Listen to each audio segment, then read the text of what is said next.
Kung Janet, ano ba Alam nangyari niyo, nung COVID-19 pag-pandemic? Bakit natin kini-question yung napakalaking kinita nitong mga kumpanya ni Curly Discaya, ng mga Discaya nung panahon ng COVID-19 pandemic? ang napakasakit kasi noon, nung pandemyang yun. Unang-una, alam nyo, di ba, Pilipinas ang may napakamahal na testing. Tapos, mali-mali pa ang guidelines ng Department of Health that time. Pasensya na po, kasi ako talaga isang lumaban kay Secretary Duque dun sa mali-maling guidelines. Kasi, pinipilit nila yung tao ng paulit-ulit na testing.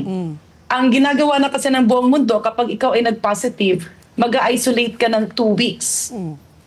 12 to 14 days. After nun, lalabas ka na. Kung positibo ka sa testing, it's because meron pang naiwan na mga gas-gas sa katawan mo, pero hindi ka na nakakapanghawa. Pero pinilit nilang swab ng swab, test ng test, test ng test. Ang masakit pa, hindi pa ito libre.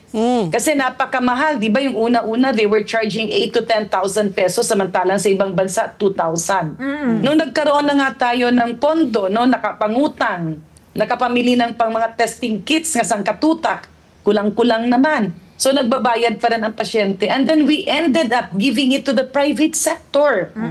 So talagang napakasakit, no? Dobleng dagok. Tapos yung ating mga health workers, ang dami-daming pinasang batas para mabigyan sila ng kanilang mga allowances, no? Kasi nakakasama ko sila sa trabaho. Oo. Eh yun naman pala, nung nag-2022, merong mga utang na I think it was almost 80 billion Pero sa na mga healthcare workers na hindi nabayaran. Kung Janet, let me just interrupt kasi very limited yung time namin with you. Doon sa infra projects ng pamahalaan, yun ba ay nasuspend for a while? Yung construction sa mga infra, kung natuloy man, parang hihingi ka ng exemption, tapos very strict yung mga guidelines na kailangan mo muna mag-RT-PCR ba dyan, nakamask, mga ganun. So what happened?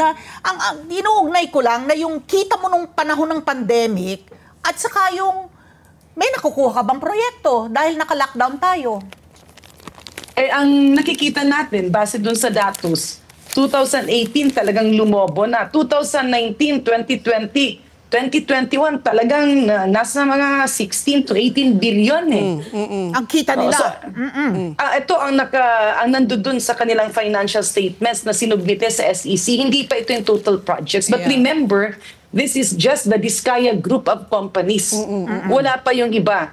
So ang tanong nga natin dito, ano bang nangyari? Ba't tayo umutang na hanggang ngayon? Talagang nagkakandara pa tayong magbayad. Ito naman pala, may pera. And remember, ito rin yung dumami masyado at lumaki ng todo ang pondo ng rock netting.